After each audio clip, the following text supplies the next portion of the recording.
Hi guys, so today we're going to be learning about solving systems of equations by graphing. So we're going to get started. So with example one, prior to starting with graphing, we're just going to start by solving the system of equations by completing a table. Okay. So what I'm going to do first is I'm actually going to convert these so that they're both in slope-intercept form, or y equals mx plus b. Okay. So I'm going to take this one here. Negative 2x plus 2y equals 4. I'm going to move the x to the other side. Since this is a negative 2x or a minus 2x, I'm going to move it to the other side by adding 2x. So this is 2y equals 2x plus 4. And then to get rid of the times 2, I'm going to divide both sides by 2. So this one is going to be y equals x plus 2. Okay. And then later, just so that way it's a little bit clearer, because we're going to now have two y equals equation, I'm just going to make this one y sub 1. Okay. Then I'm going to do the same thing with the other equation here. Right? So I'm going to move the negative 4x over by adding 4x to both sides. Then it'll be y equals 4x minus 1. And then I'm just going to make this one y sub 2. Okay. So now I have my two equations. I'm going to solve it by completing a table. Okay. So we don't know where they're going to meet, which one they have in common. So what we're going to do, okay, is just try out a couple of different y values. Okay. This one will be for the y sub 1, which is x plus 2, this one here. Okay. And then this one is for y sub 2, which is the 4x minus 1. Okay. So let's just try out a couple of values. Let's try out negative 2, negative 1, 0, 1, and 2. And then we can stop whenever we find the one in common. Okay. So let's start with this one here. So plugging in the negative 2 for x, so this is negative 2 plus 2, which is 0. Okay. And for this one, same thing, plug in negative 2 for x. 4 times negative 2 is negative 8. Negative 8 minus 1 is negative 9. Okay, so they're not the same yet. This one's 0, this one's negative 9. Okay, for the next one, plug in negative 1. So negative 1 plus 2 is 1. Okay. And for this one, 4 times negative 1 minus 1. 4 times negative 1 is negative 1. Negative 4 times negative 1 is negative 4. Negative 4 minus 1 is negative 5. Okay, so still not the same. Okay. Trying the next one here, plugging in 0. 0 plus 2 is 2. Okay. Plugging in the next one, 4 times 0 minus 1. 4 times 0 is 0. 0 minus 1 is negative 1, so still not the same. Okay. Next one here. Plugging in 1 for x, so 1 plus 2 is 3. And then here, 4 times 1 minus 1. 4 times 1 is 4. 4 minus 1 is 3. So this one is the same. Okay. And so that means our solution is at 1, 3. Okay. So the hard part about this one, or the inefficient way about this one, is that you have to be able to actually find the right x value for this. If not, you're going to keep expanding your table until you finally get the correct answer. Okay, so why don't you try CYP 1A and 1B and then come back to check your work. Okay guys, so for 1A you should have gotten negative 2, negative 2, and for 1B you should have gotten negative 3 and 3 1/3. If you got it right, feel free to move on to example 2. If not, here's the explanation. So for both of them, I changed it into slope-intercept form by solving for y. So for the top one, I did that by just adding 3x over. And for the bottom one, I did that by subtracting the 2x over. Okay. Then I set up my table, and I generally just start for the integers from negative 2 to 2. right? And I plugged it in. So plugging in negative 2, 3 times negative 2 plus 4, that's negative 6 plus 4, which is negative 2. Then I plugged in negative 2 here as well. Negative 2 times negative 2 is 4, and then 4 minus 6 gives me negative 2. And then since both of them gave me a negative 2, I could have just stopped there, okay? Since that's where they meet. For 1b, again, changed it into slope-intercept form. So to do that first, I had to subtract the 2x. And then to get rid of the times 3, I had to divide everything by 3, which is why you see these fractions here. They didn't divide perfectly out. So the top one becomes y equals negative 2/3 x plus 4/3. Okay? And then the bottom one, I subtracted 5x to the other side, and then I got rid of the times 6 by dividing by 6 for all of them. And so that gave me y equals negative 5/6x plus 5/6. Okay? So 1b kind of shows you the difficulty of doing a table. Okay, the reason why is because when I did 2 to negative 2 or negative 2 to 2, I didn't get any y values that were in common. Okay, which meant that I had to expand my table, and then just seeing the pattern of where it went, I knew it was negative 3. But if you couldn't see the pattern or if the solution was actually further away than the origin, that meant you might be doing your table for a long time. Also, sometimes where these two lines meet or which point they have in common, it might not be, right, an integer, right? It could be, the x value could be a fraction, right? And in that case, if you didn't make your table to account for all the possible fractions in the world, the table isn't very useful, right? So it's a great place to kind of start our understanding of things, but it's definitely not the most efficient way, especially as our equations get more complicated. Okay. So a lot of it, you just needed to remember how to multiply fractions. Remember when we multiply fractions, we go straight across, right? So I'll just do it for our negative 3 one since that's the solution, right? So negative 2/3 times negative 3. The negative 3 is a negative 3 over 1. So if we think about negative 2 times negative 3 is positive 6. So this becomes a positive 6 over 3. Right? And then plus the 4/3, 6/3 plus 4/3 means I now have 10/3. Okay? And so when we're adding fractions, we need the denominator to be common. Okay? We need it to be the same thing. And once we have that, we leave the denominator the same and we just add or subtract the numerators. Okay? So same thing for this one, negative 5/6 times negative 3rd. So multiplying straight across would be negative 5 times negative 3, which is positive 15. And then since this is a negative 3 over 1, 6 times 1 is just 6. So this becomes 15/6. 15/6 plus 5/6 means I have 26. And when I simplify that, since both the numerator and denominator are divisible by 2, it becomes 10/3, which is that common point. Okay? So it's negative 3, 10/3. And then just so we know exactly like where to graph it, I changed it into a mixed number. Okay, so 3 goes into 10 3 times perfectly with 1 left over. Okay, if you wrote your answer as 3.33, 3 1/3 and 3.33 are not equal.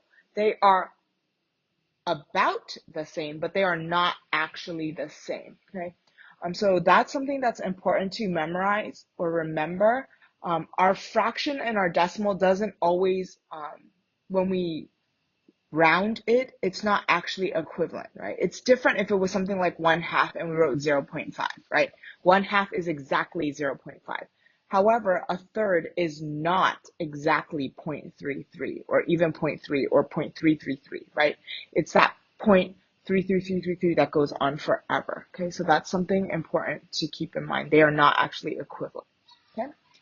Okay, so now moving on to example 2. This is the other way we're going to learn how to solve systems of equations for today, and that's by graphing. Okay. So the first thing I would do is I would change it into slope-intercept form. I kind of made a mistake as I was preparing for the other one. I already did it. So for this one, you're just subtracting 2x to both sides. So that gives you the y equals negative 2x plus 5. For the bottom one, you're subtracting x to the other side. And then to get rid of the -1 times y here, you're going to divide both sides by -1, which gives you y equals x minus 1. Okay. And then now I'm just going to graph it. Okay, so y equals -2x plus 5. So y-intercept is at 5. So 1, 2, 3, 4, 5 here. Okay. And then the slope is -2. Right, so if the slope is -2, it's -2 over 1. Again, you only put the negative with either the top or the bottom. If it went with both, the negative over a negative would turn it to positive, which isn't what it is, right? Okay, so I put it with the top one, rise over run. So if it's -2 on the rise part, that means I'm going down 2. +1, that means I'm going right 1. So down 2, right 1. And then just because sometimes of the way our ruler is, slowly we can get a little bit more and more off where the point is. Sometimes I would just keep using that slope to get all the other points and kind of graph it. So that way I can make sure as I connect the dots that I'm going through it exactly, or as close to exactly as I can possibly get. Okay. My pen can just guide there. Okay. Okay, so that's my top line. Okay, and then for my bottom line here, y-intercept is at -1. Okay, and then slope here is a +1 because this is 1x, which means 1 over 1. So that means up 1, right 1. So I'm going to go up 1, right 1, up 1, right 1. Okay, I already see where they touch, so I'm not going to go all the way through. Okay. And then the place where they intersect is the solution. Okay. And so in this case, this is 1, 2. Okay. So if you remember the 2, 1. All right. So if you remember the definition of a solution means that when you plug it back in, it makes the equation or the inequality or whatever we're solving true, right? So here, if I'm claiming that 2, 1 is the solution for the system, what it means is the point 2, 1 should make both equations true. Okay, so what I can do is check it by plugging it in to x and y. So plugging it into my first one, plugging in 2 for the x, plugging in 1 for the y. Let's see if it's true. 2 times 2 is 4. 4 plus 1. 4 plus 1 is 5. Does 5 equal 5? Yes, it is. So at least right now, I know it's a solution to the top line. Okay? I'm going to check it to the bottom one too. So 2 minus 1, does it equal 1? 2 minus 1 is 1. Does 1 equal 1? Yes, it does. And so because it's a solution to both of them, it's considered a solution to the system. Okay? So you're going to try 2A and 2B on your own and then come check your answer. Okay, you should have gotten 2, 0, and 1, 2, 0 for the first one, and then 1, 1/2 for the second one. Before you move on to example 3, what I wanted to explain, even if you got it correct, is that both of these examples actually show why solving by graphing, while it's great visually to see where the solution is, one of the detriments of solving by graphing is, number one, right? If you're given a traditional like graph that goes from -10 to 10, like this one is pictured here, one of the bad things is that you might not even be able to start by graphing your y-intercepts in some points, right? And so that's one of the detriments of solving here by graphing, right? I knew the answer was 2, 0, because I have the answer key with me and I can solve it with other ways. But if you didn't, right, and you had to just graph it using a graph like this, it might be pretty hard to have seen where the solution is, and it could be possible that our graph would end up being inaccurate, right? And so while I actually think that these two examples are horrible examples for you to actually practice solving by graphing, the great thing about them is it shows you the detriments of this method of solving. Okay, so again, I just put both of them into slope-intercept form and then graph them here. Again, this one probably wasn't a good example of that because this y-intercept 24 isn't even visible on my graph. And then if I kind of approximated it, it could make my graph off, not accurate. Okay.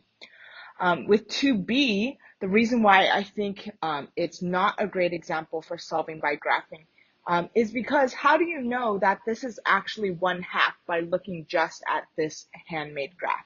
How do you know it isn't 1/3, right? How do you know it was exactly 0.5 compared to something where the answer could have been 0.49 or 0.48? There's no way you can actually tell that unless you were doing it on some type of digital graph that would give you that exact point, right? Or even with a digital graph, sometimes it might approximate that decimal rather than giving you the exact answer, right? And another thing is that when you're starting to graph by hand using a fraction, right, it could be less accurate because how do you know your point was exactly at 7/4, right? How do you know it was exactly at 1 3/4 compared to instead of 1.75, it was something at like 1.7 or something like that, right? And so again, that's another detriment for solving by graphing. It's if your answers are fraction answers, right? It's not that the fraction answer is wrong, but how do you know that that fraction that you guessed that it was exactly that? Okay. But other than that, hopefully it was a good practice for graphing, but these two examples show you why this isn't the ideal method of solving systems. Okay, okay. The next one is example 3. Okay, so here it says, the initial cost for Travis and his band to record their first CD was $1,500. Each CD will cost $4 to produce. If they sell their CDs for $10 each, how many must they sell before they make a profit? So we're going to start by making two equations. One is for cost to make the CD.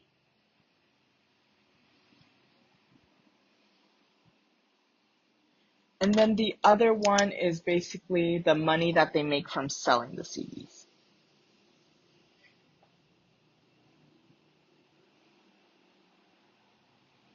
Okay.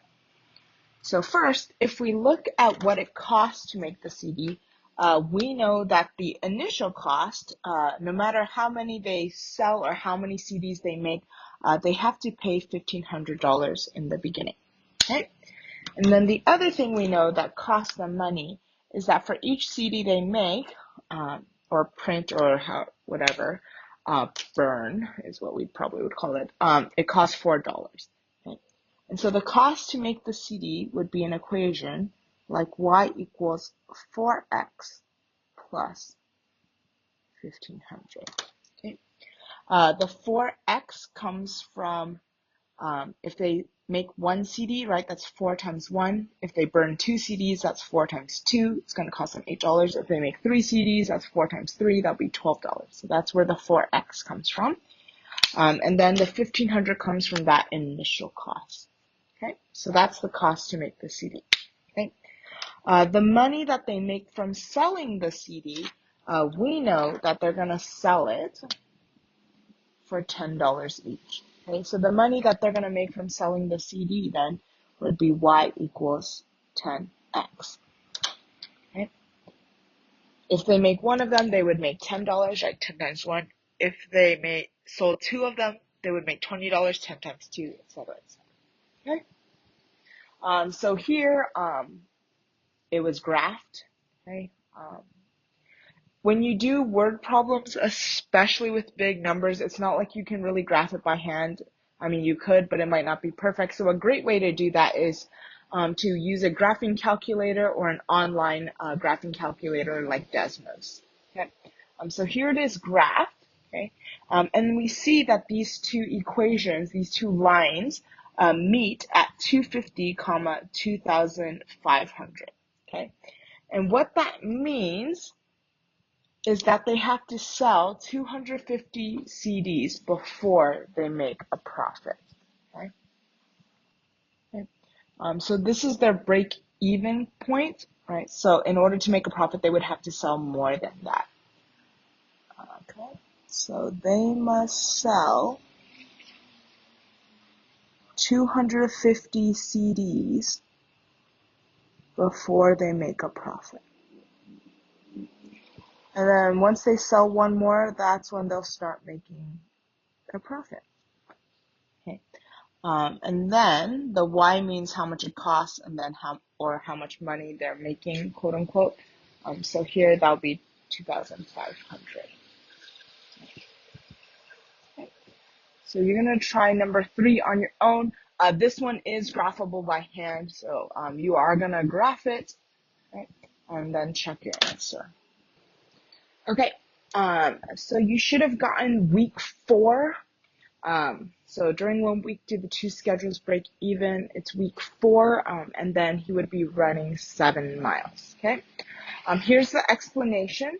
Okay, so for the first sentence where it says Curtis will run 4 miles the first week of training and increase the mileage by 1 mile each week, that's shown here by the equation y equals 1x plus 4. 4 is for that initial miles that he's starting with, and then this 1x, the 1 is that slope, how much he's changing by each week, right? And so that's an increase of 1. Okay. Then the other schedule is displayed by y equals 2x plus 1. The 1 here is from the initial 1 mile the first week, okay? And then the 2 here comes from that rate of change where he's increasing by 2 miles each week, okay? And then here's the graph of it, okay? Then where they meet is at 3,7. And even the book, their incorrect answer key actually says week 3. However, what you have to keep in mind is that week 1 actually starts here, right? So actually the X stands for weeks after the first week, right? Because in week 1, he actually runs 4 miles, right? And not whatever it is here where it's 5, 6, 7, right? So X equals 0 actually stands for that first week. And so our X is actually weeks after the first week. And so even though they meet at 3,7, this means it was 3 weeks after the first week, which would make that week 4. Okay. And then the Y represents the number of miles he runs that week. And so then that would be 7 miles. Okay. So that is probably a common mistake where people would write week 3, but you have to remember what your variables stand for. Okay, so now we're going to do example 4, 5, and 6 all together. And then afterwards, we're going to try a couple on our own. Okay. So the first thing, all it says is to graph the system of equations and describe it as consistent and independent, consistent and dependent, or inconsistent. Okay. And so here in your book, it explains what they are. Okay. So I kind of screenshotted it here and put it here. Okay. So a consistent and independent system, it will have intersecting lines. They will intersect at one spot, and so there is only one solution. Okay, so when you have one solution for your system of equations, and they're intersecting at one point, it is consistent and independent. Okay? If when you graph it, you end up graphing the same line, that means they touch at every single point on the line. That would mean that you have infinitely many solutions, and so that would be a consistent and dependent system. Okay, so one easy way to remember it is consistent systems have solutions. Okay, independent means it only has one solution. Dependent means that they have an infinite amount of solutions. Okay.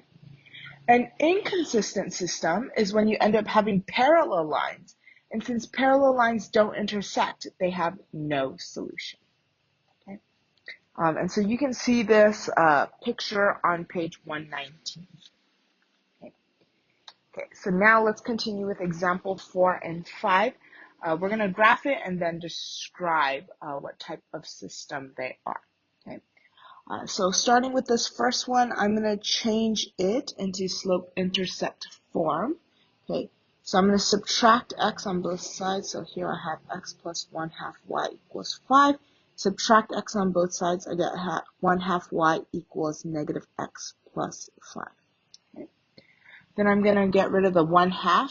I'm multiplying by its reciprocal, which is 2. Okay. Okay, and so then 2/2 is just 1, so 1y equals 2 times negative x is negative 2x, 5 times 2 is 10. So the top one is y equals negative 2x plus 10. Okay. And then the bottom one here, 3y minus 2x equals 6. I'm going to move the 2x over by adding 2x, so that will give me 3y equals 2x plus 6. And then I'm going to get rid of the times 3 by dividing by 3. That will give me y equals 2/3 x plus 6 divided by 3 is 2. So this one will be y equals 2/3 x plus 2. Okay. Then I'm going to graph. So starting with the pink one, y-intercept at 10. And then slope is negative 2, so down to right 1. I'll just keep putting it all the way through. Okay.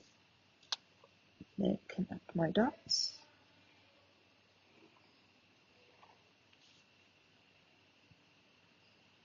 Okay.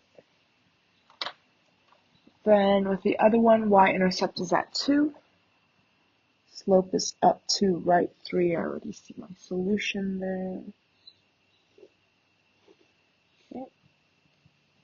This time it's not asking for the solutions, it's just asking us to talk about what type of system it is. So here, since they intersect at one place, okay, the fact that they intersect means that it's consistent. And then since they only intersect at one place, there's only one solution, it would be consistent and independent.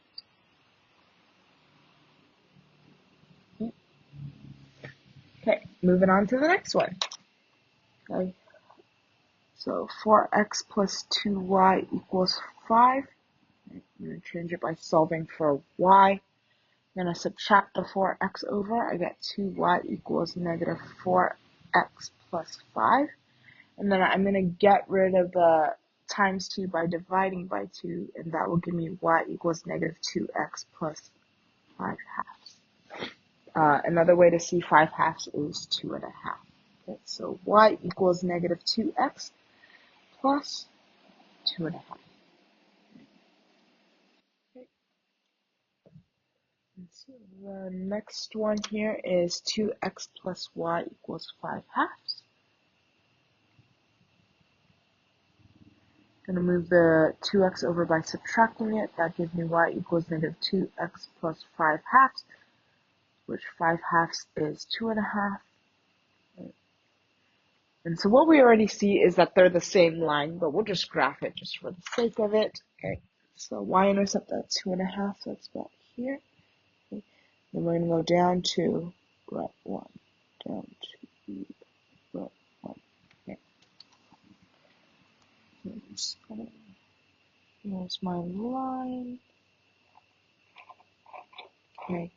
And then the fact that the other one is the exact same line, it would be right on top of it as well.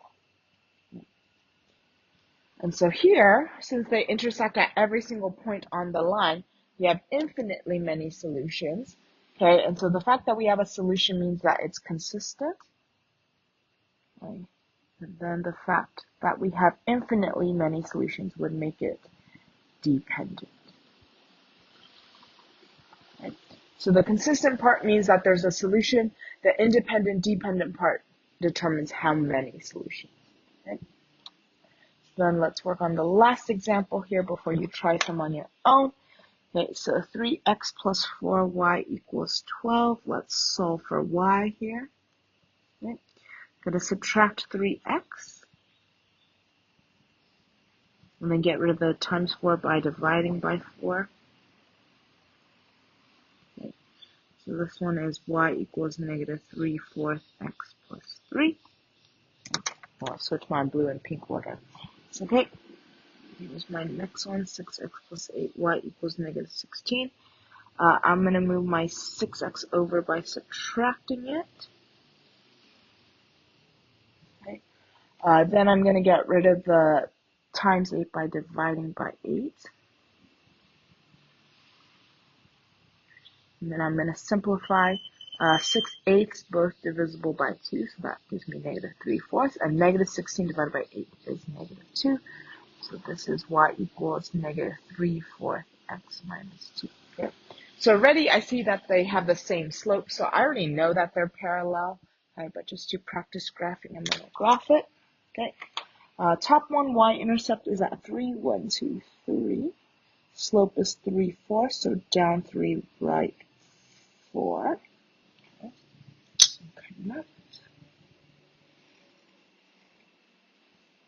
Okay. Bottom one, y-intercept is at -2. Slope is 3/4, so down 3, right 4.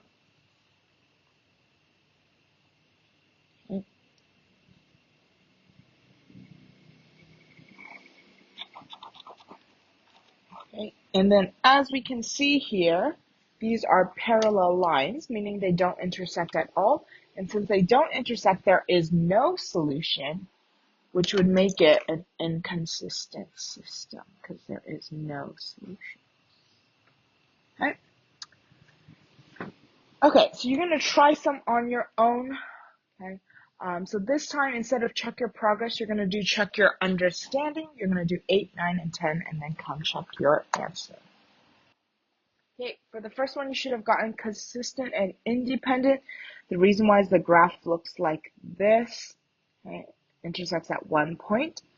9, when you changed it into slope-intercept form, you should recognize them as being parallel. The slope is the same, but the y-intercept is different, making it parallel, which means they don't intersect, so there is no solution, so it's inconsistent. And then number 10, when you change it into slope-intercept form, you should notice that it's exactly the same slope, same y-intercept, exact same line, which means it touches everywhere on that line. There's infinitely many solutions, so that makes it consistent and dependent. Okay? That was a long lesson. Glad that you stuck through it. Have a great rest of the day. Bye, guys.